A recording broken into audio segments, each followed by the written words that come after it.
À tout de suite. Mais d'abord, Philippe Val est avec nous sur Europe 1. Bonjour Philippe. Bonjour Dimitri, bonjour à tous. Alors, je vous entendais fredonner tout à l'heure. C'était quelle chanson ? C'était Garo Gorille de Georges Brassens, vous savez.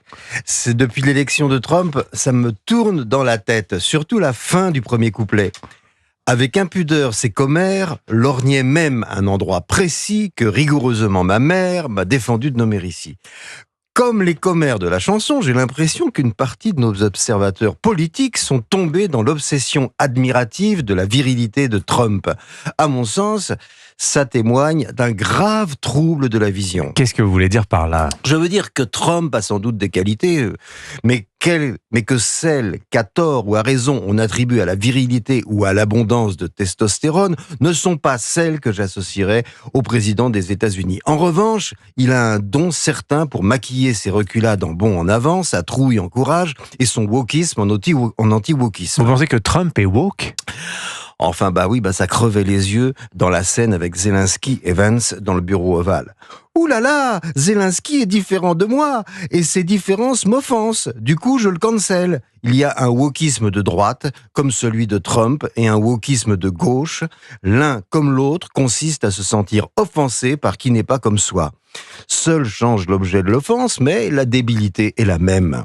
Pour le reste, résumons-nous. Trump, ce n'est pas l'homme de décision qui avance, c'est l'homme qui capitule et se retire. Il s'est retiré d'Afghanistan, même si c'est Biden qui a dû boucler les valises sous les insultes du monde entier. Au lieu d'affronter une négociation sur les aberrations du Green Deal, il s'est retiré du traité de Paris pour ne pas affronter les conséquences économiques des précautions à prendre pour que la planète reste habitable. Il s'est retiré de la résistance à l'impérialisme russe, tête de pont de l'hostilité des BRICS envers l'Occident, dont il est censé être le leader. Il s'est couché devant Kim Jong-un, il s'est retiré de l'Ukraine, il se retire de la compétition commerciale en se barricadant derrière des droits de douane qui, au bout du compte, seront payés par les populations. Il s'est retiré de l'accord de Vienne, laissant les Iraniens faire tourner leurs centrifugeuses en cachette, et devant Poutine, il se retire en glapissant la queue entre les jambes. Bref, il passe son temps à se retirer. S'il était le mâle reproducteur dans un élevage, on s'acheminerait irrémédiablement vers l'extinction de l'espèce. Il a quand même raison de demander aux membres de l'OTAN de contribuer davantage à son armement.